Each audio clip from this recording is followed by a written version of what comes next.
On the at 10, an old property stuck in limbo has an upstate homeowner struggling to keep her home insured. At the Pendleton oil mill, it hasn't been in use since the early 2000s, and since then it has fallen in disrepair. Attempts to get it cleaned up have been fruitless. Fox Carolina's Grace Runkel dug into why.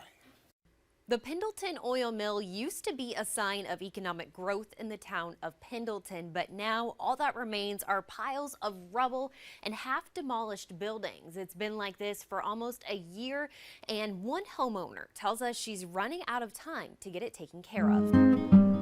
It's hard to find a town more picturesque than Pendleton. Historic buildings, small businesses.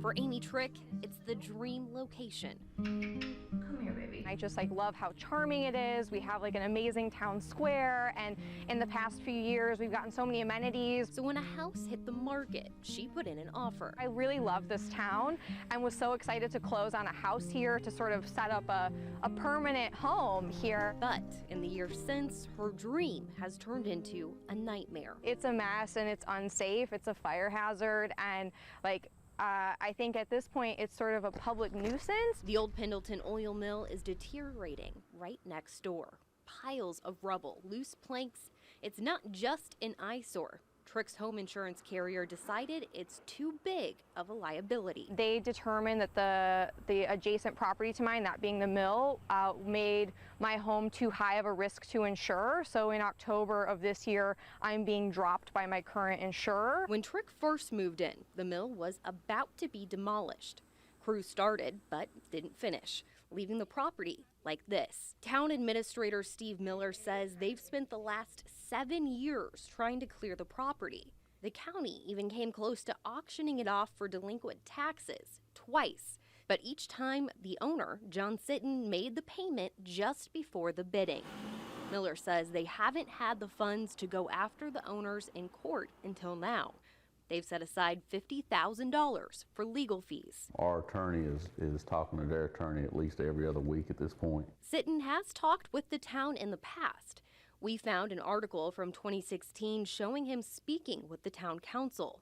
Now, though, he faces almost 24 charges for failing to clean his land. Trying to figure out, are we going to keep going down the enforcement action, or is there a way we can partner with them to, to speed things up? Nobody wants to be in a lose-lose situation on this, and at some point it's going to have to be dealt with. But still, Miller says it could be years before legal matters are resolved, and cleanup would cost the town an estimated $400 grand. The easiest way to remedy it is for them to clean the property up. For Trick, time is running out. Her insurance is up in October, and quotes for a new one are almost $400 more. I may have to leapfrog from insurer to insurer every year, because if another insurer comes out, sees this, kind of hazard that I'm living next to, they can choose to not re-up my policy again. I would just love somebody to come in and help. I spoke with the attorney representing the Sitton family, and he tells me they have been talking with the town a lot over the last few months, and says he thinks they've made significant progress toward finding a resolution the people of Pendleton will be happy with. But at this point, there's no timeline on when those talks could finish, so this will be a story that we continue to follow. In the studio, Grace Runkel, Fox Carolina News.